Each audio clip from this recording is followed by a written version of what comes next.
levanta a mão aí quem já tem uma holding patrimonial ou familiar que aluga e vende imóveis. E quem é que tem empresa, independente se é de locação ou não? Todo mundo vai ser impactado, tá? Mesmo quem não está no mercado imobiliário. Então, vocês já devem estar sentindo aí quem é do Simples Nacional, enfim.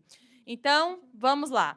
A maioria aqui é na pessoa física, pelo que eu pude perceber, né, que aluga ou vende imóveis. Então, como que se deu a evolução dessa reforma tributária, pessoal? Ela começou lá com o projeto de lei 68 de 2024. Aí foi aprovado na Câmara dos Deputados. No Senado, nós tivemos mais de 1.400 emendas. Depois retornou para a Câmara, foi aprovada essas emendas e foi sancionada pelo presidente com alguns vetos, que deu origem à nossa Lei Complementar 214 de 2025. É importante destacar que eu vou falar com vocês hoje sobre essa lei complementar, que é a reforma tributária do consumo. A reforma tributária ela é faseada. Então, a gente tem a parte da reforma tributária sobre o consumo, sobre o patrimônio e a renda. Vocês que são empresários aí devem ter visto, né? Agora, acima de 50 mil de distribuição de lucros no mês, vai ter tributação e todo aquele problema que gerou. E a gente vai ter sobre a folha de pagamento, que está bem embrionária ainda. Essa aqui, grande parte já está consolidada. E o mercado imobiliário foi aquela complexidade, né? Porque, ao mesmo tempo que a locação de imóveis é um serviço, né? A pessoa paga ali pelo serviço de aluguel, também é um patrimônio, porque é um imóvel. Então, ela entrou nessa reforma tributária do consumo. Então, vamos passar aqui. O que muda com essa reforma tributária? Hoje, pessoal, nós temos 3 regimes tributários vigentes: Simples Nacional, lucro presumido e lucro real. Isso não muda, tá? Continua existindo os mesmos regimes tributários. O que vai mudar vai ser a forma de tributação de alguns impostos.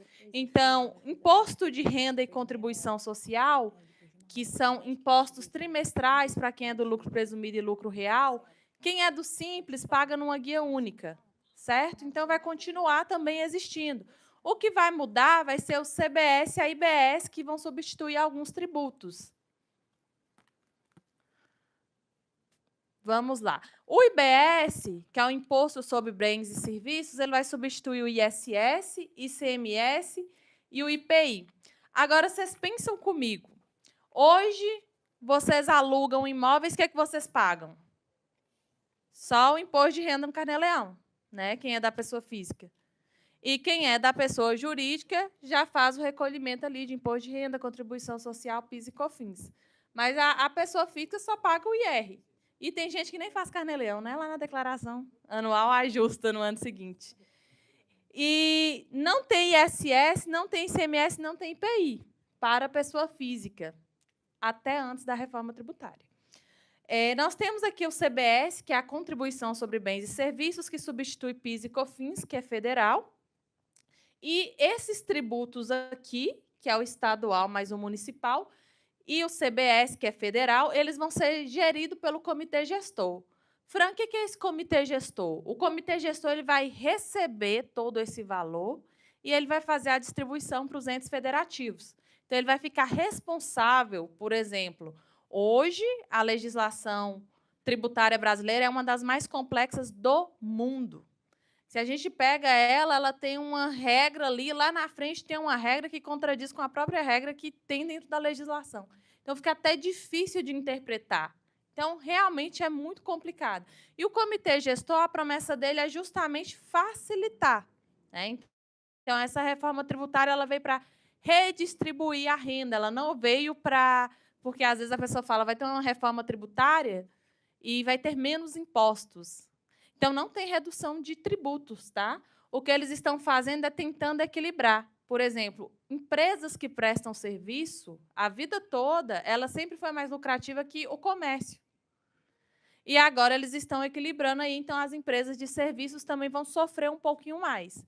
E, inclusive, quem é pessoa física vai ser atingido, que é um dos motivos que vocês estão aqui hoje, para poder entender como que isso vai mexer no bolso de vocês, no patrimônio de vocês. Vamos lá, pessoal. Na legislação, a gente fala que o IBS e a CBS eles vão incidir sobre bens e serviços. Olha como que está na legislação. Todas e quaisquer que envolvam bens móveis ou imóveis, materiais ou imateriais, inclusive direitos, é bens. E o que é serviço? Tudo que não for bem é serviço. Então, assim, tudo que não está enquadrado aqui, está aqui, então tributa tudo. Então, assim, foi bem... Não tem como a gente, né, falar assim, mas não tinha isso na legislação. Então, aqui, ó, todas as demais que não são enquadradas aqui é serviço, então tem que tributar também. Ou seja, ninguém saiu ileso, né? Pode passar, Isa, por favor. Vamos lá. Esse regime específico de bens imóveis, ele teve um recorte especial. Então, o pessoal do mercado imobiliário, eles lutaram muito durante o processo de reforma tributária para a gente poder enquadrar um regime específico, inclusive. Por quê? Primeiro que o bem imóvel é o maior bem do cidadão brasileiro. Tem pessoas que trabalham a vida inteira, né? Vai ali na Caixa Econômica, financia um imóvel para ter um imóvel. Então, a gente sabe que não é fácil no Brasil a pessoa adquirir um bem imóvel. É muito difícil. Então, além disso tudo, o mercado imobiliário como um todo, por exemplo, na construção, na incorporação, é um dos mercados que mais geram emprego. Então, eles são responsáveis por grande parte do PIB. Então, como que vai ser? As construtoras vão fechar, essa galera vai ficar toda desempregada. Então, eles tentaram pleitear isso aí justamente pela relevância do mercado imobiliário. Então, a gente tem um regime específico, regras específicas, tá? E o que o governo fez? O que a Receita Federal fez? Serviços de construção, administração e intermediação, que é as imobiliárias, locação de imóveis, que são vocês, alienação, que é a venda, cessão de direitos, e lá eles trazem, viu? Que às vezes a gente fala assim, mas eu não estou vendendo, eu estou cedendo, né? Já está tudo lá. Ó. Cessão de direitos reais, compra, venda, incorporação, permuta, loteamento, desmembramento, está tudo lá dentro. Então, toda essa galera aqui ficou num pacote só, sujeitas às mesmas regras, que nem faz sentido, né? Porque construtora paga ICMS. Imobiliária não paga. Vocês não pagam nem ICMS nem ISS, pessoa física. Mas não, colocaram todo mundo no mercado imobiliário juntos. E quais que são as características principais? Tem uma regra própria, que nós vamos ver aqui hoje. Quais são essas regras próprias? Quais são as alíquotas, além do regime geral? E nós temos uma novidade, né? A pessoa física pode se tornar contribuinte. Então, a pessoa física ela vai se tornar contribuinte em algumas situações específicas que eu vou explicar para vocês. E se ela se tornar contribuinte, ela vai ter que pagar tanto o IBS como o CBS, que reúne aquele tanto de tributo ali que hoje vocês não pagam. Ali dentro do regime específico de bens imóveis, nós temos ali algumas alíquotas que elas são reduzidas. Então, para quem trabalha com venda, administração e intermediação, tem 50% de redução da alíquota de IBS e CBS. Quem trabalha com locação e cessão onerosa, 70% de redução. Então, quem aluga imóveis vai ter 70% de redução da alíquota do IBS e CBS, e quem vende, administra e intermedia, 50%. Aqui eu dei um exemplo porque nós não temos essa alíquota, que é a principal, definida ainda. Se vocês perceberem, esse ano é o ano teste da reforma tributária. Porque o governo ele quer saber a média que ele vai arrecadar ali para ele definir a alíquota principal. Então, eles jogaram aí, né? Vai ter esse ano teste para ver qual o percentual de arrecadação para definir essa alíquota. Agora, sim, tem gente que é mais otimista, fala de 26%, 26,5%. Eu coloquei 28%, eu acho que não fica abaixo disso, tá? Porque a Receita Federal colocou uma calculadora da reforma tributária lá, simulatória, no site da Receita Federal, e na calculadora já é 28%. Então, a chance de ser inferior a isso é bem baixa. Então, a gente não tem essa alíquota principal definida, mas seria aí, além do imposto de renda, não muda, tá, gente? O imposto de renda continua da mesma forma. A gente teve uma alteração aí que quem recebe até R$5.000 é isento de imposto de renda, mas quem recebe acima de 5.000 vai ter ali uma alíquota progressiva e a partir ali da última faixa vai continuar nos 27,5%. Vai ser 27,5% mais 8,4%, mas algumas reduções que é permitido dentro da legislação. Então, vai ficar muito oneroso para a pessoa física que tem como atividade habitual a locação e venda de imóveis, que tem um volume, né, que a legislação fala que nós vamos ver aqui na frente. Então, mais 8,4% aí na conta. Outra coisa que é muito importante, regime de caixa e regime de competência. Gente, isso aqui vai onerar demais o caixa. Na alienação, que é a venda, é regime de competência. Fran, o que significa isso? Assinou o contrato, tem que recolher o imposto. Ah, mas eu vendi o imóvel parcelado. Eu vou receber em 2, 3, 4 parcelas, não importa. Na venda, é conforme o instrumento, né? Então, realizou o contrato ali, você já tem que recolher o tributo, mesmo que essa venda ela vai ser recebida parcelada. Exceto incorporações e parcelamento de solo, tá? Para quem constrói aqui, que é de acordo com o recebimento das unidades, enfim. E para quem trabalha com aluguel, regime de caixa. Então, é só quando receber de fato o valor. Agora, venda ficou mais puxado, que vai ser mesmo conforme o contrato. E cada operação, pessoal, se for uma holding, por exemplo, ela pode ter regime de competência para imposto de renda e contribuição social, e ela pode ter regime de caixa para IBS e CBS. Ela pode ter 2 regimes dentro da mesma contabilidade para tributos diferentes. Então, de acordo com a nova norma do IBS e da CBS.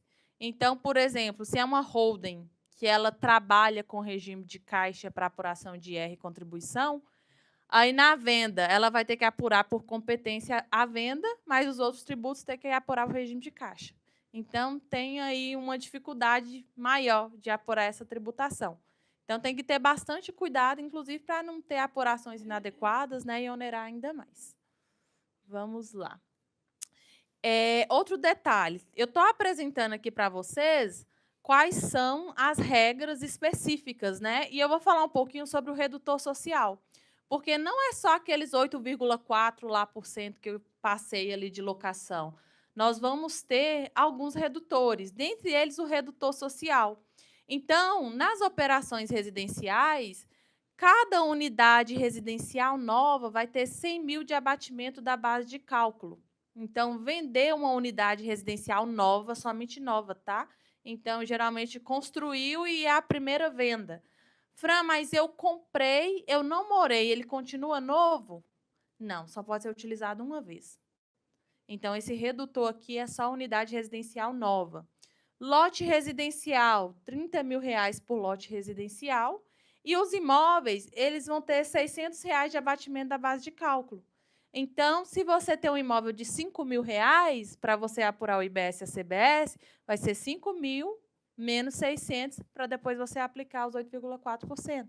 Então, a gente tem alguns redutores, tá? Esse aqui é o redutor social. Lembrando que esses valores eles são atualizados mensalmente pelo IPCA. Então, neste exato momento, já é um pouquinho mais, tá? Mas pouca coisa e ele vai ser atualizado. É bom que não fica defasado, né? Igual a tabela do IR ficou aí por muito tempo. Além do redutor social, pessoal, nós vamos ter também o redutor de ajuste. Esse redutor de ajuste aqui é para vendas. Gente, isso aqui é uma oportunidade muito boa de planejamento tributário. Vou explicar para vocês. Quando vocês vão vender um imóvel com a reforma tributária, vocês vão ter créditos e débitos. Então, você vai vender um imóvel, vai ter ali que pagar o IBS e a CBS sobre esse imóvel. Só que você vai poder ter crédito sobre esse imóvel também, que é o que a gente vai chamar ali de redutor de ajuste. Então, você pode constituir o redutor de ajuste, porque hoje nenhum imóvel, tem redutor de ajuste. Então, com a reforma, vai se ter esse redutor de ajuste. Como que esse redutor de ajuste é constituído? Vai pegar ali o valor do seu imóvel, vai ser basicamente o custo histórico, quanto você pagou, mais ali ITBI, laudêmios, alguns custos que você tem, vai chegar na base de cálculo, como se fosse para apurar um ganho de capital, só que nós estamos falando de IBS e CBS. Então, você vai poder colocar o valor daquele imóvel que ele vai acompanhar o imóvel.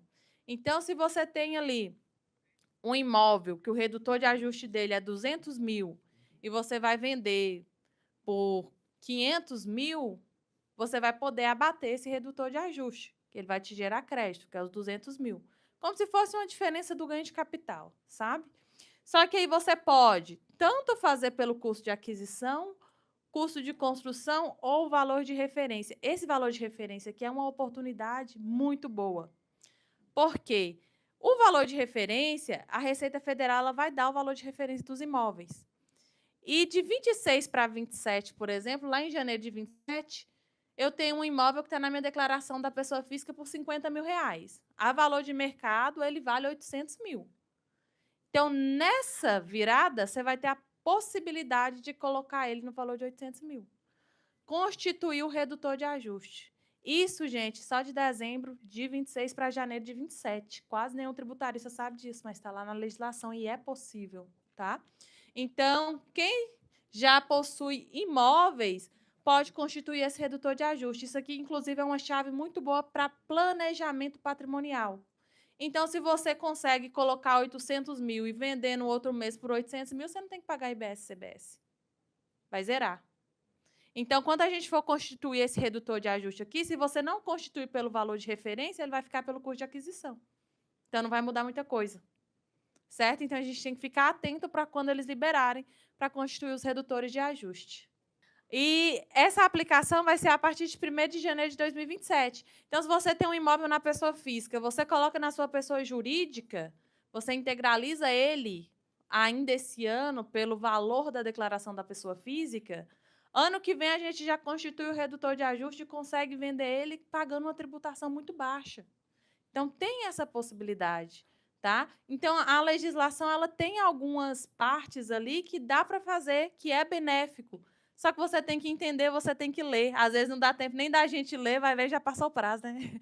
Chega lá, não, era só até tal data, não declarou, não falou o que queria, passou. Então, vai ser mais ou menos isso aqui. Então, nesse novo modelo, vai ter direito a crédito ampliado. O que seriam esses créditos ampliados? Tudo que vocês gastarem referente àquela locação de vocês, vocês vão ter crédito. Então, por exemplo, se vocês têm um débito ali de 30 mil de IBS e CBS, vocês vão ver quais os créditos que vocês gastaram. Reforma, a imobiliária gera o crédito para vocês na taxa de administração, intermediação, serviços terceirizados, limpeza, segurança, manutenção, e custos muito baixos, né? Então, imóveis, que custos que você tem? Então, provavelmente, seu débito vai ser bem maior do que seu crédito.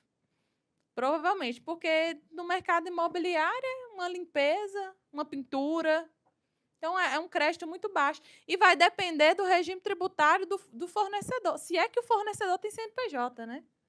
Então, o fornecedor vai ter que ter um CNPJ para prestar o serviço e emitir nota para vocês conseguirem aproveitar esse crédito. Aí, esses fornecedores que não estão regularizados, ou eles abaixam o preço, ou então vocês vão ficar no prejuízo. Para quem for contribuinte de IBS e CBS. Ainda tem esse detalhe, que precisa ser analisado. Quando que a pessoa física se torna contribuinte de IBS e CBS? Aqui, pessoal, a pessoa física ela tem algumas regras específicas. Então, o que eu falei aqui vão servir exatamente para esse público, essas pessoas físicas, tá? Então, vamos lá. Eu vou falar primeiro sobre a locação, vou falar depois sobre a venda e construção para a venda. Tá? Então, na locação de imóveis, quando que a pessoa física se torna contribuinte? São duas regras, ano anterior e mesmo ano. Então, cheguei em janeiro. Eu vou olhar o exercício anterior. Minha renda foi acima de R$ 240 mil? Sim. Proveniente de mais de 3 imóveis distintos? Também. Você inicia o ano como contribuinte. Fran, minha renda foi acima de 240 mil, mas foi só 2 imóveis. Eu inicio o ano como contribuinte? Não. Entendeu? Então, aqui é E. Então, 240 mil e proveniente de mais de 3 imóveis. Então, é cumulativo para você iniciar o ano como contribuinte. Então, se é 250 mil, por exemplo, de 2 imóveis, você não inicia o ano como contribuinte. São duas regras, tá? Eles complicaram. Você analisa o ano anterior e depois você analisa o mesmo exercício. dentro do mesmo exercício, não pode exceder 288 mil, mesmo que seja de um único imóvel. Então, eles amarraram. Falar assim, ó, eu tenho um imóvel só, minha renda é 300 mil, então eu não estaria. Não, você bate nessa regra aqui. Então, suponhamos, passou janeiro, fevereiro, março, abril, maio, junho. Em junho, você bateu 289 mil. A partir de junho, você já se torna contribuinte. Aí, você vai ser contribuinte de junho a dezembro. Aí, chegou janeiro, você já inicia como contribuinte? Não, vamos olhar lá atrás. Eu tive renda acima de 288 mil? Tive, foi 289. Foi mais de 3 imóveis? Não, foi um só. Eu inicio um como não contribuinte. Então, vai ser sempre duas regras. Então, você analisa o exercício anterior e analisa também o exercício atual. Tá? Então, isso aqui é muito importante, porque o pessoal acha que é só assim, é só 240 mil mais 3 imóveis. Ou só mais de 3 imóveis. Né? E tem muito planejamento também, pessoal, que dá para a gente colocar parte dos imóveis na pessoa física e parte na jurídica. Né? Para que na pessoa física ele não seja onerado com essa tributação. E agora nós vamos falar sobre a venda. Na venda, pessoal, a regra do ano anterior e do exercício corrente é a mesma, tá? Então, é mais fácil. Se você vendeu mais de 3 imóveis distintos no ano e o lapso foi inferior a 5 anos entre a compra e a venda, então, por exemplo, esse ano eu vou vender 4 imóveis. Desses 4 imóveis, um eu comprei e vendi dentro de 5 anos. Outro também. Outro também. O quarto, não, é um imóvel que eu já tinha há 10 anos. Não entra na contagem. Só 3 imóveis. Então, aqui eu não sou contribuinte. Então, tem essa regra dos 5 anos, tá? Por quê? Quem que a Receita Federal ela quer tributar pesado? Quem faz com habitualidade, compra e vende. Compra e vende, faz o negócio girar. Então, dentro de 5 anos, você provavelmente vai comprar e vai vender mais de 5 imóveis no ano. Então, essa é a regra. Essa palavra distinto, vocês verem até que eu grifei ela aqui. Por quê? A Receita Federal ela tem que esclarecer para a gente o que é distinto, embora pareça óbvio, né? Imóvel distinto é um diferente do outro. Então, esses imóveis distintos, presume-se nós, né, que seja pela matrícula. Se é uma matrícula é um imóvel, outra matrícula é outro imóvel. Mas dentro da locação, a gente sabe que tem imóvel e garagem que é dentro de um aluguel só.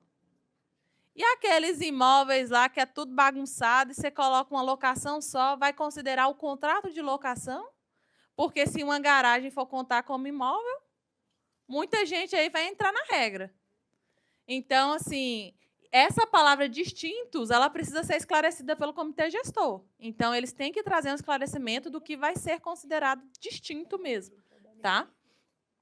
E na construção para venda, pessoal, tem a regra dos 5 anos. Então, dentre os 5 anos, se você pega um imóvel que você construiu lá em 2025 e você vai vender ele até 2030, da data de construção até a venda, for dentre os 5 anos, pode ser um imóvel só, tá? Passou de um imóvel, no segundo, você já tem que ser contribuinte de IBS e CBS. Então, se você constrói para vender, já é uma operação que vai ficar muito restrita para a pessoa jurídica. Que a pessoa física que constrói para venda, se ela vendeu mais de um, ela já é contribuinte de IBS e CBS. Se ela continuar na pessoa física, ela sempre vai ter que recolher IBS e CBS, porque provavelmente vai ser dentro de 5 anos, né? Ela faz o negócio girar, de compra e venda. Só que aqui nós temos uma observação muito importante. Imóvel de herança, meação e doação. Se eu peguei um imóvel de herança do meu pai adquiriu lá em 1980, eu recebi agora, em 2026, esse imóvel não entra para a contagem. Porque nesses casos aqui, ó, vai ser considerado o prazo original do meu pai ou do meu marido. Se for doação também da pessoa que doou para mim, vai ser a data que essa pessoa adquiriu. Então, tem possibilidades, basta você conhecer a legislação, né? No caso, o contador de vocês. Vocês vão sair daqui instruídos, vai endoidar os contadores. Não, mas eu vi na palestra, anotei aqui, vocês precisam me dar uma resposta, né? Mas é essa regra aqui, tá? Para venda, construção e locação. Ficou claro? Já está todo mundo fera aqui. Vamos seguir. Locação temporária de curto prazo, né? Os famosos Airbnb. Como é que tá esse negócio aí? Toda hora sai uma fake news lá no Instagram, eu fico acompanhando. Aí eu fico com vontade de comentar, eu falo, não vou perder meu tempo, não. Mas aqui, pessoal, lá para quem trabalha com Airbnb, nós temos uma regra que eles podem ser equiparados à hotelaria. Fran, o que é uma locação temporária? É até 90 dias ininterruptos. Passou de 90 dias, já é locação normal. 5 dias está dentro dos 90, 10 dias, 30 dias, 60 dias, 3 meses é bastante coisa, né? Então, no Airbnb, isso aqui, com certeza. Mas é todo mundo que faz locação pelo Airbnb? Não. Tem que se enquadrar na mesma regra lá da locação normal. Então, é só quem tem acima de 3 imóveis, renda acima de 240 mil no ano anterior e exceder 288 mil de renda no exercício. É a mesma regra. Mas se passar disso, daquelas regras lá, não se tributa como locação, se tributa como hotelaria. A redução de locação é 70%, de hotelaria é 40%. Então, vai ficar mais puxado para quem loca muito por Airbnb. Então, tem 1, 2, 3, 4, 5 estúdios e a renda aí ultrapassa 288 mil, 240 mil. Tem que ficar atento. Outro detalhe também, regime de competência. Não é regime de caixa, igual locação, conforme recebimento. Então, assim, efetivou o negócio, paga o imposto. E o Airbnb não gera crédito para o hóspede. Se for um hóspede pessoa jurídica, se for um hóspede pessoa física, contribuinte, não vai gerar crédito. Então, está nas regras lá para quem loca pelo Airbnb, locação temporária, equiparados à hotelaria. Tá? Essa questão do crédito aqui mesmo para o hóspede, se for um hóspede PJ, porque a gente não vai falar mais PJ e pessoa física, né? Que pessoa física vai ter que ter CNPJ também. A gente vai falar contribuinte e não contribuinte. Então, quem for contribuinte vai precisar de crédito, se for Airbnb não vai querer. Então, vai ter, vocês vão ver aí uma guerra que vai ter de pessoa fiscalizando pessoas, vocês vão entender isso mais à frente. Pessoas fiscalizando pessoas e querendo crédito. Porque vai me gerar crédito? Qual regime tributário que você está? Então, vocês vão começar a entender de tributação, vai negociar. Vai negociar com o fornecedor, vai negociar com todo mundo. Então, vamos lá. Fran, e para quem tem PJ com a reforma tributária, essa pessoa vai sofrer? Eu acho que você é PJ, né? Isso. Todo mundo vai sofrer, gente. Todo mundo vai ser impactado com a reforma tributária. Inclusive as holdings. As holdings também vai ter uma oneração. Só que, comparado com a pessoa física, a oneração é bem inferior se você se tornar contribuinte na pessoa física, mesmo com a alteração tributária. Tá? Então, vamos ver aqui a carga tributária da PJ.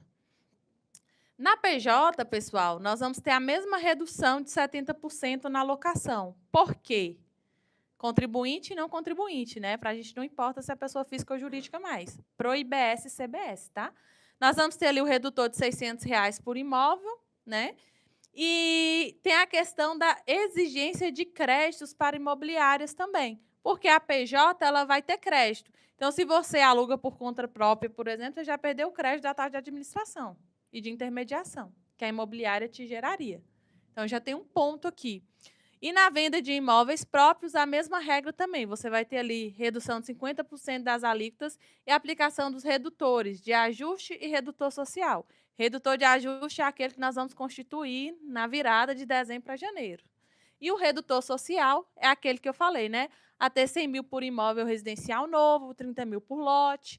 Então, nós podemos utilizar as mesmas regras para PJ. Para a gente não importa mais a personalidade. O que importa é se torna contribuinte ou não e a habitualidade do negócio.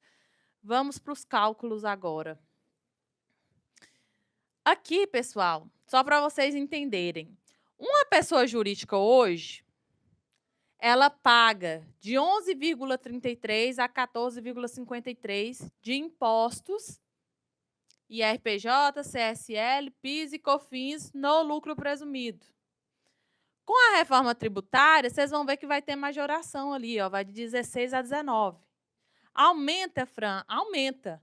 Mas você prefere pagar 16 a 19 ou mais de 30 na pessoa física?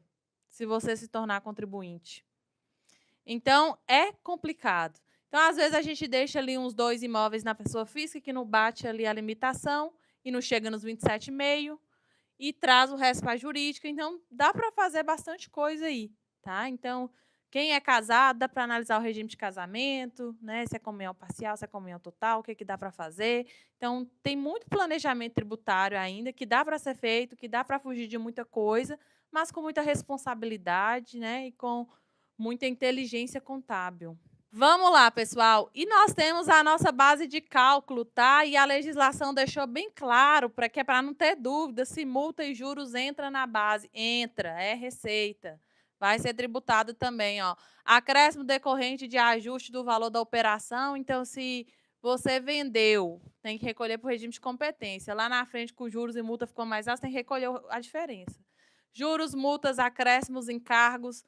Isso aqui, pessoal, demais importâncias cobradas ou recebidas como parte da operação, inclusive seguros e taxas. Se você vai pagar um seguro e uma taxa e vai ser reembolsado, em tese, esse dinheiro não é seu. Não tinha que constituir base de cálculo. Mas vai constituir base de cálculo porque essa taxa, por exemplo, você tem uma despesa lá de R$ 30.000 e uma taxa de 3.000. É 33.000 a base de crédito. Só que a base de cálculo. Só que se você pagou essa taxa, você vai ter o crédito dela. Então vai entrar e sair e anular. A mesma forma com seguros. Mas para evitar dor de cabeça, se for uma taxa do proprietário na venda, é melhor o proprietário mesmo pagar, do que vocês correrem o risco do contador calcular errado, acontecer algo nesse sentido, e vocês acabarem pagando sem necessidade. Então, para quem for vender imóveis aí, principalmente, seguros, taxas, né? Dentro da imobiliária é mais seguro que a imobiliária já faz essa gestão. Então, seguros e essas taxas que temos aí nessas operações. E outra coisa, o local da operação é onde o imóvel estiver situado. Então, sempre vai seguir o imóvel. Não é a residência fiscal, é o imóvel. Se o imóvel está em tal município, vai ser destinado para aquele município. Então, o IBS e CBS, ele segue o imóvel, sempre, tá? Independente se mora em outro estado, enfim. E assim, pessoal, essa alíquota que nós não temos ainda geral, né, que a gente está simulando aí 28%, ela pode ser diferente em locais diferentes também. Por quê? Os municípios e os estados, na hora que forem definir as alíquotas, eles têm um teto que eles não podem ultrapassar aquelas alíquotas. Eles não podem ultrapassar, mas uns vai colocar um pouco mais baixo, outros vão colocar um pouco mais alto. Ah, então eu vou colocar a minha residência em outro lugar porque lá vai ficar um pouco menor. Não pode, é sempre onde o imóvel estiver localizado. Então, vai seguir sempre o imóvel. Pode passar, Isa, por favor. Vocês já devem ter ouvido essa palavrinha aí, né? CIB. E o CIB tem que cadastrar no CIB, meu Deus do céu, que prazo que é esse CIB? Vamos ligar lá na imobiliária, perguntar, né? Como é que vai fazer o CIB, vocês que lançam esse CIB. O que é esse CIB, pessoal? Cadastro Imobiliário Brasileiro. E qual que é a finalidade desse CIB? Vamos lá.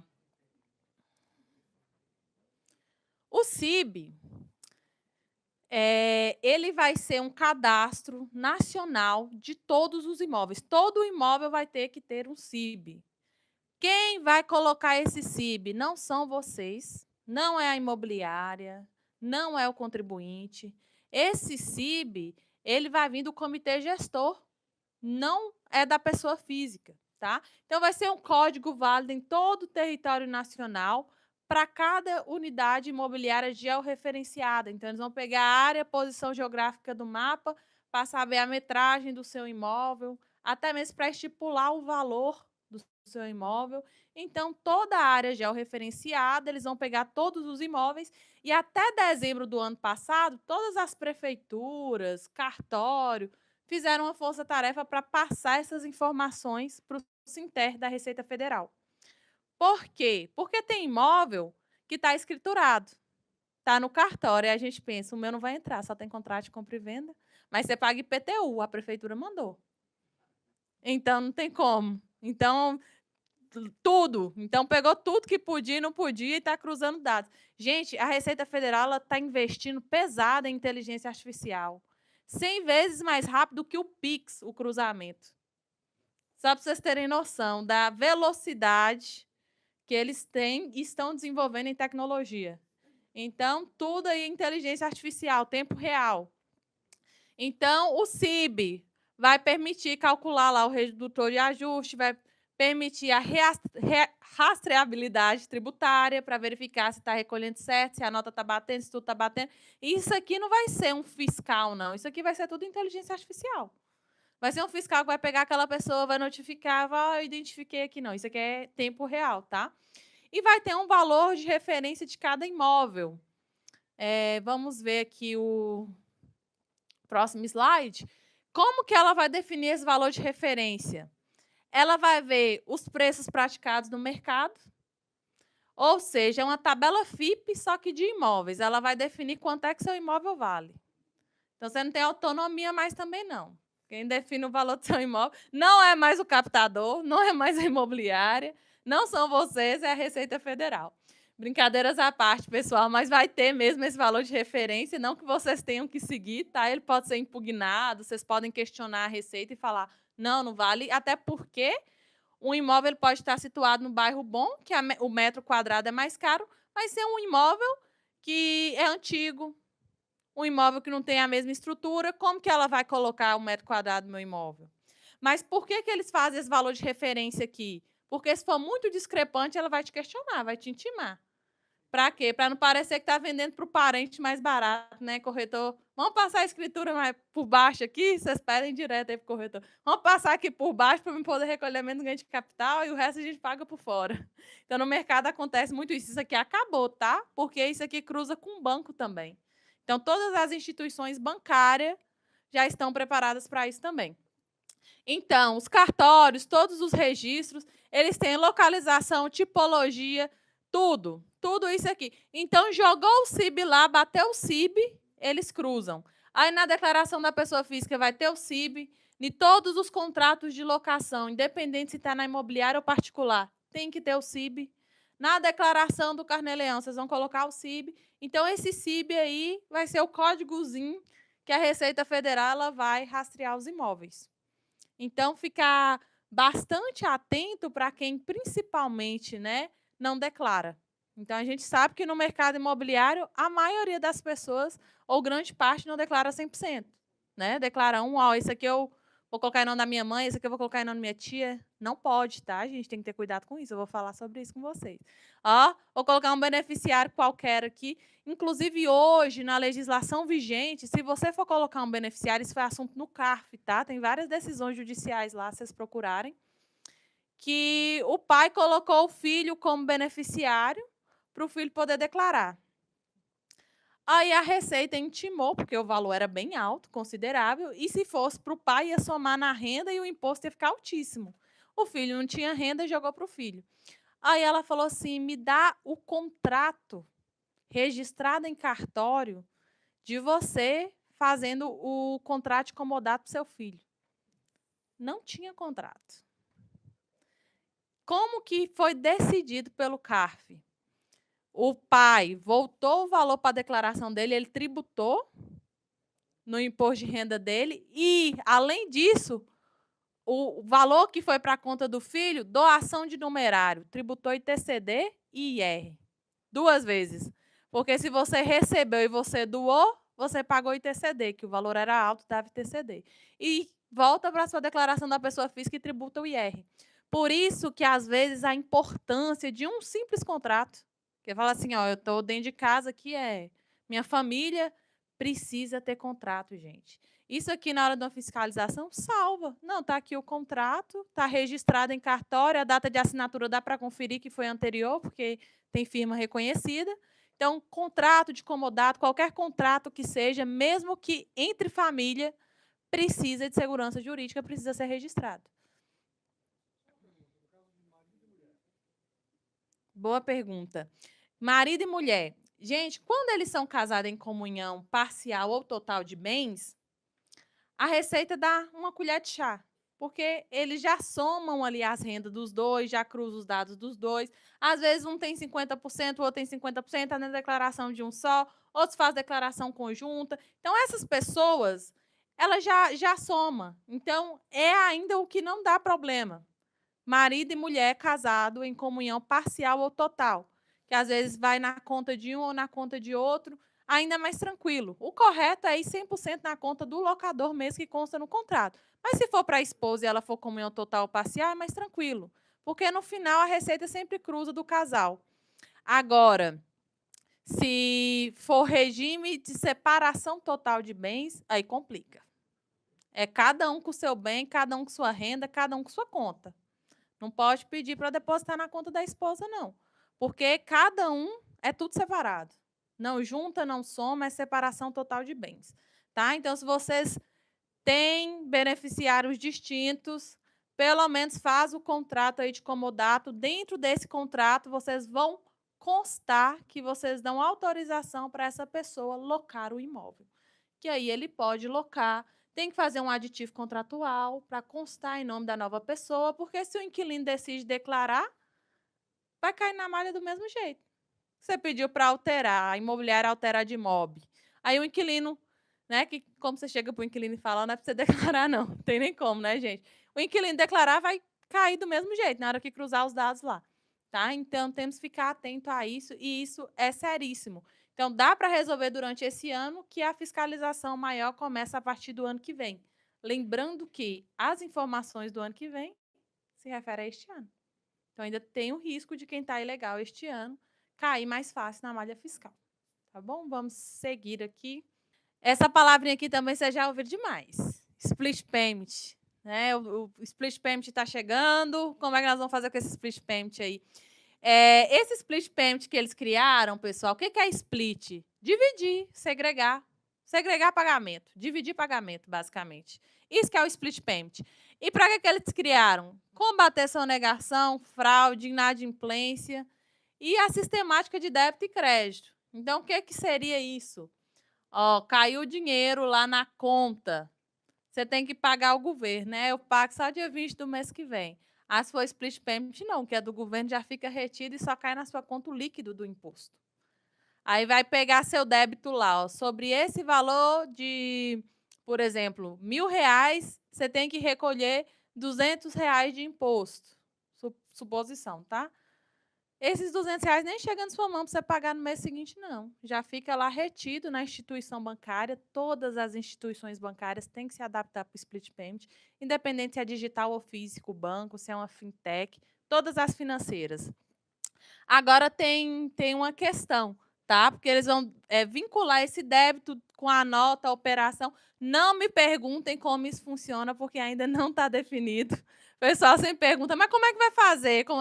Eles estão desenvolvendo o sistema ainda. Previsão de ficar pronto esse ano para fazer os testes, né? Mas a ideia dele rodar dessa forma. Então, é uma tecnologia, tudo é com base na tecnologia, inteligência artificial, para segregar a liquidação financeira da transação, tá? Então, pessoal, nós temos aqui também que inicialmente vai ser B2B. O que é B2B? Empresa a empresa. E quem vai optar pelo split payment é o cliente. Então, por exemplo, a imobiliária. Se a imobiliária falar assim, não, eu quero esse dinheiro para fazer meu caixa girar para me pagar o imposto só no mês seguinte. Mas se o proprietário optou pelo split payment, não tem como. Porque sempre é o cliente que vai optar pelo split payment. E por que as pessoas vão passar a optar por essa sistemática aqui? Inicialmente é só empresa para empresa, tá? PJ para PJ. Porque virou um fiscaliza. Você não pode ter crédito se o seu cliente não recolheu o imposto. Então, eu vou preferir que seja split payment, porque eu tenho certeza que ele recolheu e vai gerar o crédito para mim. Vai ter uma consulta que nós vamos poder verificar se aquele fornecedor está em dia com o imposto, para mim poder adquirir o serviço dele ou a mão de obra, para que ele me gere crédito. Porque se ele não tiver em dia, eu fico com crédito pendente. Eu não posso aproveitar esse crédito enquanto ele não ficar adimplente com a Receita Federal. Então, esse split payment aqui, muita gente vai querer optar para ter segurança que o imposto está sendo recolhido na transação. Então, para vocês verem, a Receita, inclusive, colocou uma forma dela nem fiscalizar. Quem vai se fiscalizar vão ser os próprios contribuintes entre si. Então, você vai virar para você está em dia, você pagou imposto? Vai ser assim, por incrível que pareça. Então, essa sistemática que ainda não começou a rodar, mas eles já estão desenvolvendo tudo e diz que no próximo ano já está valendo. Né? Então, vamos acompanhando aí os próximos passos para ver como vai ficar. E os cruzamentos de dados, Fran, com essa reforma tributária, como que funciona? Quais são os cruzamentos de dados que a Receita Federal utiliza hoje? Vamos lá. A imobiliária ela entrega de MOB. A imobiliária entrega de MOB. Quem é pessoa física recolhe o carnê-leão. Quem é pessoa jurídica, locatário, tem um imposto de renda retido na fonte, né? Se vocês têm aí locatário PJ, vocês vão ver que tem um desconto lá. Aí o locatário pega esse valor, pelo menos tinha que pegar, né, e recolher para o governo a título de adiantamento. Quando ele faz esse recolhimento, ele faz uma obrigação que se chama SPED-REINF. Nesse SPED-REINF, ele já informa tudo para o governo, seu locatário PJ. Então, quem tem locatário PJ, isso já está lá. Se o que o locatário PJ declarou não bater com a admóvel da imobiliária e não bater com a declaração da pessoa física, cai na malha. Os três têm que estar 100% alinhados. Por isso que cai muito malha fiscal, porque às vezes se colocar 1 centavo de diferença, 10 centavos de diferença, cai na malha fiscal. O valor ele tem que bater 100%. Imobiliária, locatário, PJ e inquilino. O que a imobiliária faz? O que a Receita Federal faz? Tem o proprietário, tem o vínculo do imóvel e tem o beneficiário. Se o beneficiário for diferente do proprietário e a imobiliária ela declarou e combinou com o locador, foi o que eu falei com vocês, de declarar o beneficiário, mas o inquilino declara o proprietário, cai também. Então, o cruzamento é sempre 3 pontas. O locatário, ele não era obrigado a declarar. Hoje ainda não é obrigado a declarar, né? Aí o que o comitê gestor do IBS e CBS está fazendo? Colocar ele como responsável solidário. Então, se ele não declarar, ele vai ser intimado. Então, por exemplo, eu moro no imóvel do Amagai. E eu combinei com ele por fora, ó, Amagai, não vamos declarar não, você faz mais barato aqui. Para mim, você não recolhe imposto, todo mundo fica feliz. Aí eu vou lá na minha declaração da pessoa física, onde você mora, eu coloco o endereço do Amagai. Na hora que bater o CIB lá, vai intimar eu e o Amagai e falar qual a relação que existe de moradia aqui, porque o imóvel está na declaração da pessoa física dele, o CIB é do imóvel dele, ele não recolheu imposto. Ah, ele doou para mim contrato e recolher ITCD, dependendo do valor. Ah, não, é locação, imposto de renda, CBS e IBS. Então, assim, mesmo que for por fora, não vai ter mais essa possibilidade. E a Receita queria fazer justamente isso. Né? Então, hoje, tem pessoas que alugam por fora e ainda fala que é por fora, mas faz tudo via banco. Né? Aí eu falo, é um por fora que é por dentro. Então, as instituições bancárias já estão cruzando isso também, elas têm que reportar. E se for split payment, então, né? Aí entra o CIB aqui, ó, para facilitar a vida da Receita Federal. É só um códigozinho lá, vai bater tudo, a inteligência vai cruzar e vai notificar essa galera toda aí. Porque hoje o trabalho é muito grande, gente. Olha o tanto de proprietário que tem, de locatário. Eles têm o quê? A DMOB, tem os CEPs e tem os CPFs ali da declaração da pessoa física. Então, às vezes, eles até sabem, mas deixa passar, assim, porque é peixe pequeno. Mas agora, com a inteligência artificial, independente do tamanho, está me devendo, eu quero minha parte. Né? Então, vamos lá. Gente, vocês viram na reforma tributária que tinha um regime de transição lá? Que podia optar pelos 3,65 de PIS e COFINS? Só um minutinho.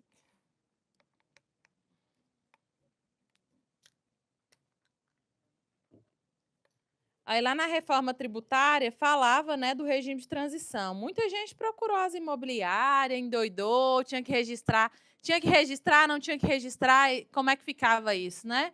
Então essa informação aí ela estava lá, você tinha que ter procurado o seu contador para te orientar, para ele falar, Porque essa opção aqui não é viável para todo mundo também não, tá? Então, muita gente se enganando, porque o limite é até 2028, a reforma tributária ela vai até 2033. Em 2028, para os contratos residenciais, a reforma não vai estar válida 100%, não vai estar todo o percentual de tributação. Então, na maioria dos casos, nem é viável. E teve gente correndo e registrando. Mas, Fran, eu não registrei. Eu ainda tenho possibilidade? Tem. Vocês ainda conseguem, tá? Mas isso aqui tem que fazer uma análise tributária. Primeiro, que eles colocaram pelo prazo original do contrato. Hoje em dia, no Brasil, eu não sei, não conheço uma imobiliária que faz contrato por prazo determinado.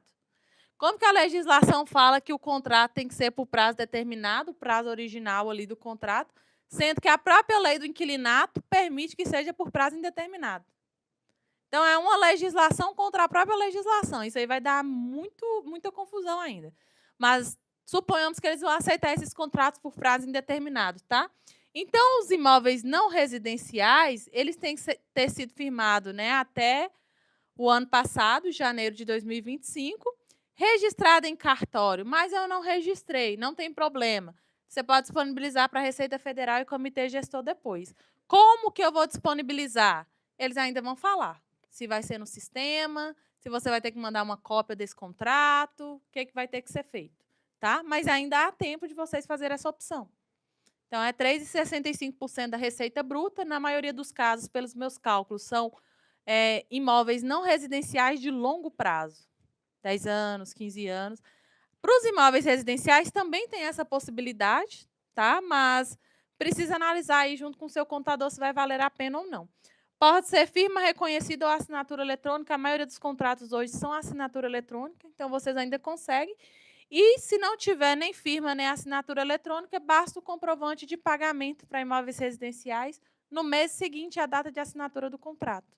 E todos têm, né, o comprovante de pagamento. Então, ainda há tempo de fazer essa opção quando eles falarem a forma de disponibilização desses contratos. Só que, atenção, a reforma tributária fala assim, se você optou, você não pode voltar atrás. Porque se você optar e ver que ficou no prejuízo, você não pode pedir crédito de volta. Você não pode fazer perder compra, vocês não podem compensar. Ficou, ficou, passou. Né? Então, está lá bem claro isso também, então tem que tomar bastante cuidado. Vamos seguir aqui. Ah, isso aí é uma dúvida, eu acho que de muita gente, né?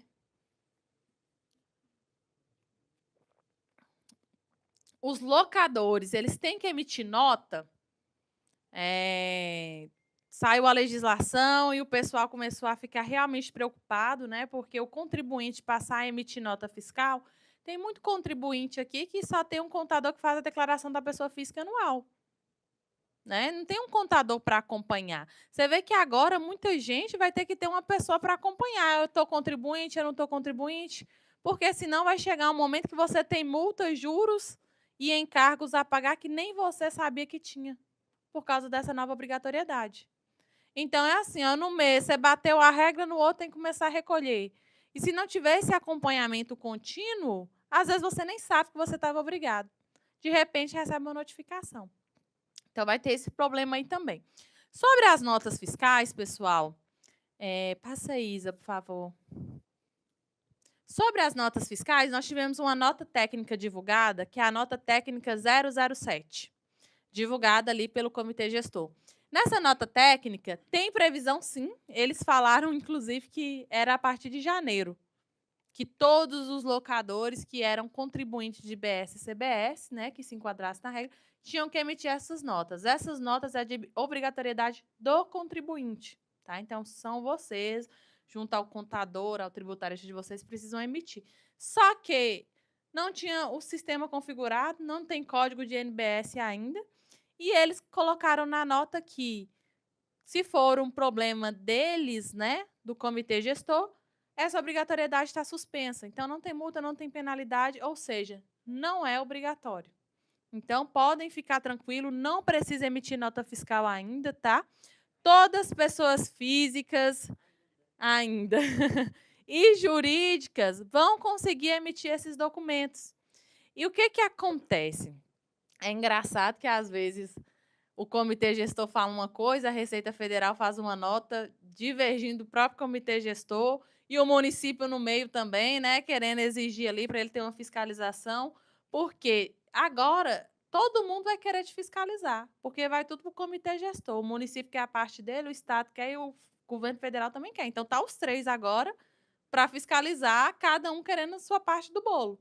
Então vai tudo para um lugar só para fazer essa distribuição. Então, agora é que o pessoal vai querer fiscalizar mesmo. E essas pessoas físicas ou jurídicas que vão estar autorizadas a emitir esses documentos vai ser na plataforma nacional. Até para nós, gente, que somos contadores, nós tivemos dificuldade para encontrar os códigos de NBS. Aí eu falo, como que coloca essa responsabilidade no contribuinte, né? Então, assim, é uma responsabilidade do contribuinte que for pessoa física ou jurídica contribuinte de IBS e CBS, tá bom? Então, as evoluções dessa plataforma ainda está em desenvolvimento, então ainda não tem obrigatoriedade. E eles falam também que pessoa física que for contribuinte vai ter que ter um CNPJ. E tem até o meio do ano, né, para poder fazer essa inscrição no CNPJ. Mas como que uma pessoa física tem CNPJ? Para facilitar o cruzamento. Então, você vai ter uma pessoa física contribuinte que tem CPF e CNPJ. Você vai ter um e outro. Então, pessoa física é o quê? É o CPF ou o CNPJ? Então, vai ter sempre isso. E tem lá já na regra que tem que ser feita essa inscrição ali no meio do ano, tá? Mas esse CNPJ ele não vai ser um CNPJ que vai funcionar como uma empresa. Ele é só para fins de fiscalização. Toda e qualquer pessoa física vai poder ter esse cadastro. Isso, esse cadastro aí. Inclusive, os CNPJs eles vão passar a ser alfanuméricos, por causa da quantidade de pessoas que vão se cadastrar também.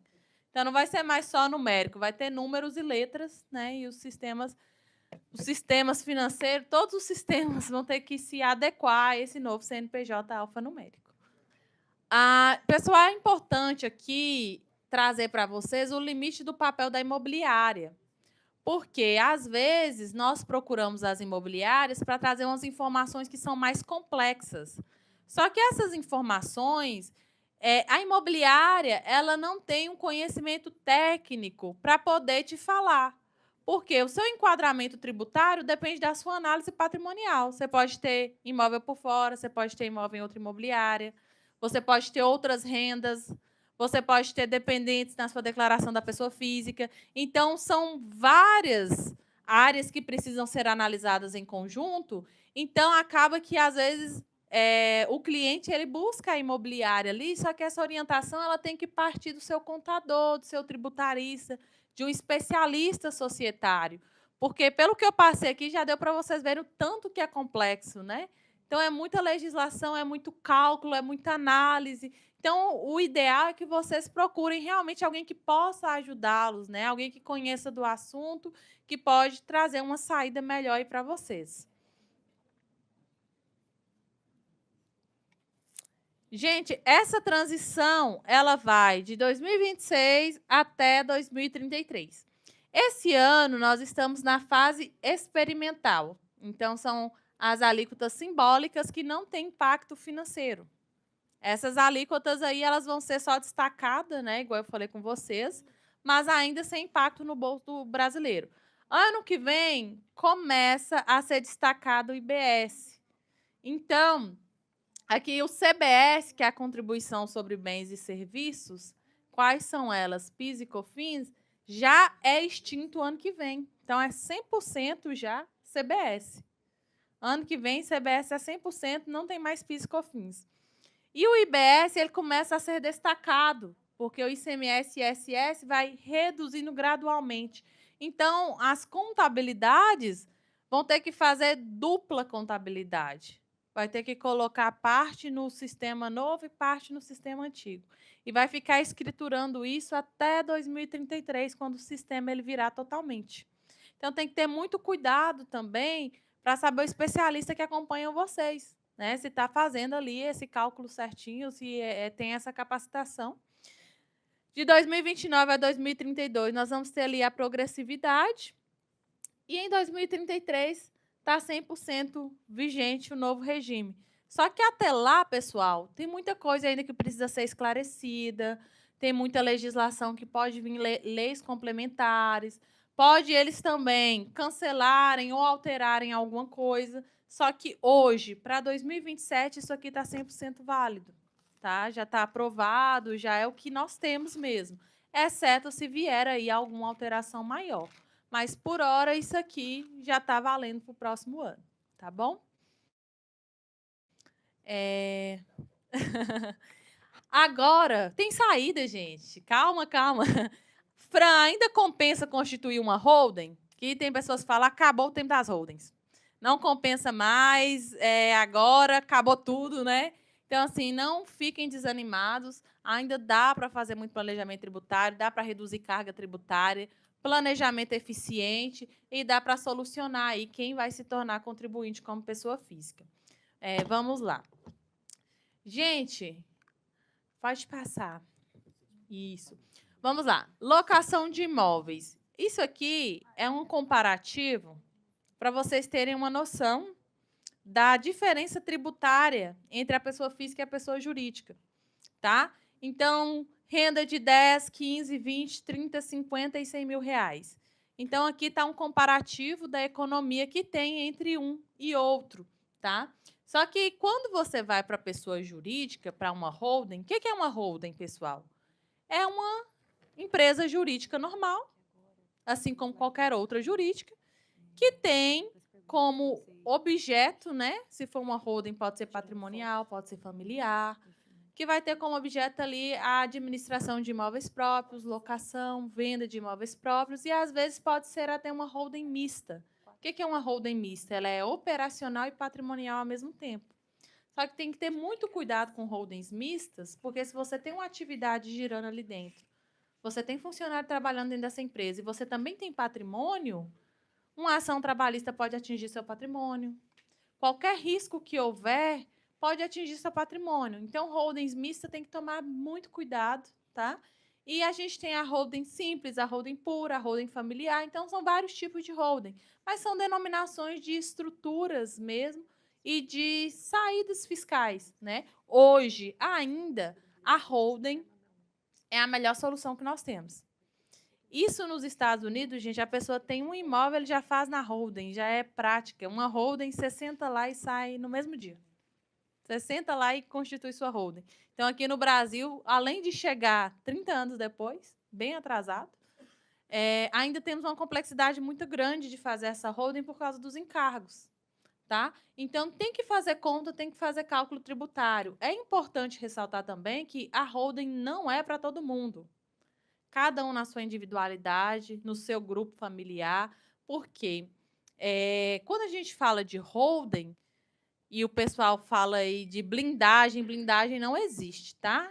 Não existe nada blindado. O juiz vai lá e desconsidera a personalidade jurídica e acabou. Mas a gente tem uma proteção patrimonial maior.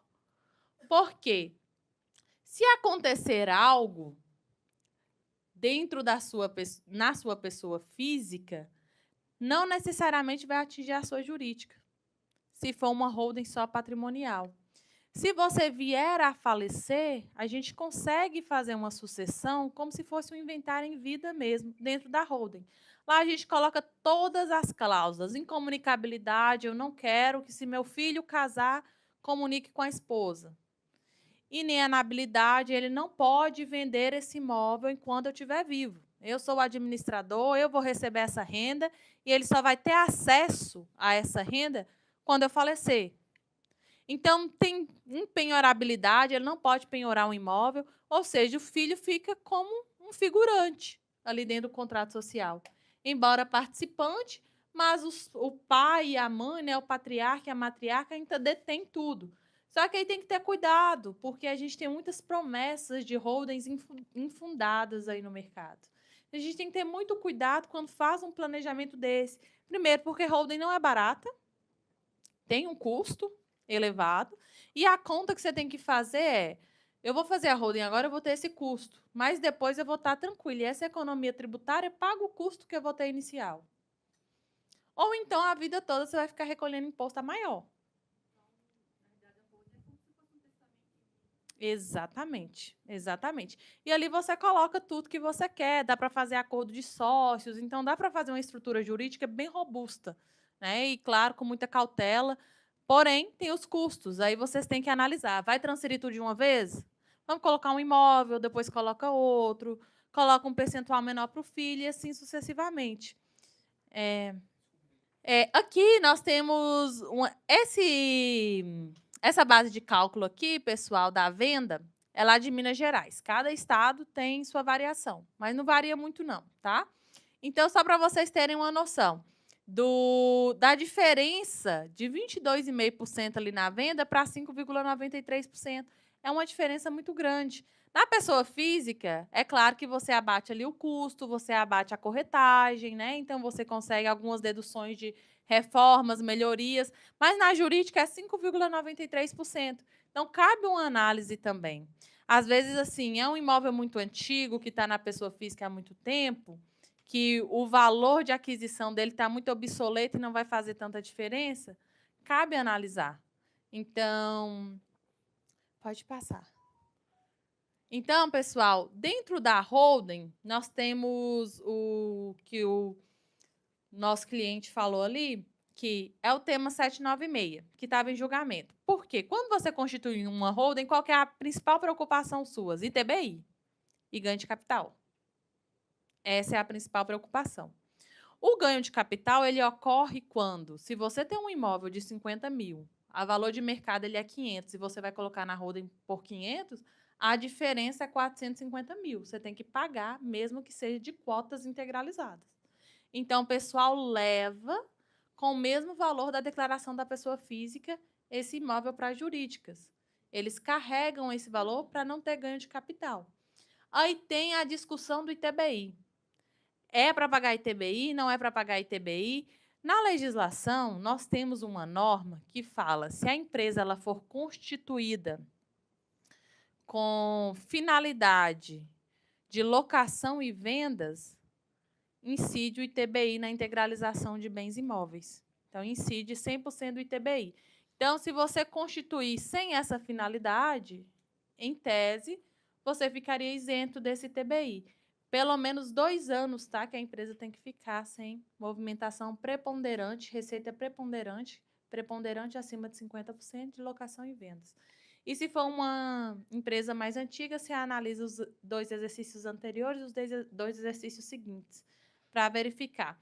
Então, teve muito advogado, tributarista, muitas pessoas que fizeram os planejamentos mais agressivos tentando fugir desse ITBI aí, que depois caiu, né, voltou e teve que pagar. Então, o ITBI é algo muito sério e ele está sendo discutido já tem um tempo. Por quê? O STF ele teve 2 votos a favor do contribuinte que, independente da atividade, ele teria essa isenção, porque ele está integralizando um imóvel que é dele, numa empresa dele, e que ele já pagou esse ITBI. Então, esse foi o entendimento, né? Então, a gente está prestes a sair uma decisão, e se essa decisão sair, que provavelmente vai ser favorável para o contribuinte, não terá mais ITBI, que é a carga mais pesada. Então, os planejamentos que nós estamos fazendo, nós ainda não estamos levando a cartório, porque nós estamos aguardando essa decisão. Certo? Só que nesse meio tempo, reforma tributária vindo, ITBI aumentando, ITCD aumentando e muita coisa acontecendo.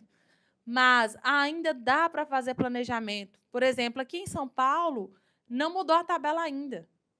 Então, vocês ainda conseguem fazer um planejamento tributário com a alíquota atual. Por quê? Eles colocaram que porque quando você faz esse planejamento, você doa as quotas, quota é doação, doação incide TCD. Se você pega o valor da pessoa física e carrega para a jurídica, o imóvel é da jurídica. Você não doa o imóvel, você doa as cotas. Mas, indiretamente, quem é o dono da empresa é o dono do imóvel. Então, se você integralizou ali 50 mil reais de um imóvel que você carregou na pessoa física e vai doar 50 mil cotas para o seu filho, vai ficar bem inferior se você for pegar um imóvel que vai ser avaliado a valor de mercado para você fazer essa doação. Então, assim, aí varia de estado para estado, tá? Aí cada estado tem uma decisão, às vezes a gente tem que recorrer, né? Então, é complexo. mas é possível, dá para fazer um planejamento legal, dá para fugir dessa tributação de forma legalizada, utilizando a legislação a nosso favor. Então, ameaça da possibilidade de considerar atos ou negócios jurídicos, abuso da personalidade por desvio de finalidade, confusão patrimonial, fraude contra credores. O que é isso tudo? Eu estou devendo muito, estou com ações nas minhas costas, eu sei que vai atingir meu patrimônio, eu vou constituir uma holding e colocar meu patrimônio lá. Na hora que chegar na minha pessoa física, eu não tenho nada. Isso é fraude contra credores, tá? O juiz pode anular a PJ, voltar tudo e utilizar o patrimônio da mesma forma. Por isso que precisa emitir uma certidão negativa, ver se não tem processo em andamento e qual o risco desse processo atingir. Abuso de personalidade, desvio de finalidade ou confusão patrimonial. Pessoa abre holding, tem que pagar a diarista lá da minha casa, paga na jurídica aí que tem dinheiro. Né? Porque se eu for distribuir lucro, o lucro for alto, vai ter IR agora, então isso aqui é confusão patrimonial, não pode de forma alguma. Então, vocês também podem ter a anulação da PJ. E os atos ou negócios jurídicos praticados também vai depender de como você conduzir essa holding. Então, precisa de uma gestão eficiente. É realmente separar PJ, não ter ali nenhuma dívida, né, nenhum débito, nenhuma ação judicial. Isso aqui, gente, está acontecendo com frequência, viu? Porque tem muita gente. E pior, a pessoa gasta horrores para fazer o planejamento, para poder tentar fugir dos credores, por exemplo, e depois é desconsiderado. Então, tudo isso aqui tem que ser levado em conta, não é só chegar e abrir a PJ, não. Às vezes a pessoa acha, vamos abrir a PJ, então não tem cláusula, não tem, né, contrato, não tem. Então, tem que tomar esse cuidado também. Quais são os desafios, então, que nós temos? Burocracia, esses custos iniciais que precisam ser analisados. Às vezes consegue derrubar em segunda instância, às vezes já está com as decisões prestes a sair, mas já dá para fazer um planejamento tributário bacana agora, tá? A administração qualificada, foi o que eu acabei de falar com vocês. Claro, vocês não precisam contratar uma pessoa para administrar, né, gente, uma holding. Mas vocês precisam separar as coisas, fazer tudo bonitinho. Tá? Conta bancária da holding, o que é da holding na holding, o que é seu é seu. Vai para a sua pessoa física, é distribuição de lucros e dividendos. Aí tem que ter atenção ao limite de 50 mil mensal. Como ela é uma holding de imóveis próprios, você quer fazer um investimento, já compra nela mesmo o próximo imóvel. Já vende por ela, já aluga por ela, e todos os próximos investimentos você vai fazendo ali dentro. Então, assim, tem pessoas que constituem holding hoje do zero, aí vendeu um imóvel da física, em vez de comprar um novo na física, já compra na jurídica. E já vai alimentando essa pessoa jurídica, tá? Então, tem que fazer um planejamento detalhado, porque cada caso é um caso. Tem pessoas que são casadas, têm filho fora do casamento, quer excluir o filho da holding, né? Aí, e acontece. E tem uns que nem falam, a gente descobre, né, depois. Então, porque às vezes nem a esposa sabe. Aí é complicado. Então, isso aqui dá problema. A holding fica inválida. Vocês vão pagar um dinheiro aí para fazer. E esse filho, querendo ou não, ele tem direito, tá? Ele tem direito porque ele é herdeiro do mesmo jeito. Então, precisa verificar todas essas possibilidades familiares aí. Tudo em relação à vida de vocês mesmo precisa ser analisada com calma, detalhado. E essa revisão legal e contábil constante, o que é isso? Ó, hoje vale a pena a gente estar nesse regime tributário. A empresa está crescendo, está movimentando, vamos ficar analisando. Quais benefícios que tem, o que é que dá para utilizar, tem algum crédito específico. Então, isso aí tem que ser acompanhamento constante, para que vocês não paguem imposto indevido ou a maior, né? Já que a carga tributária já não é tão baixa.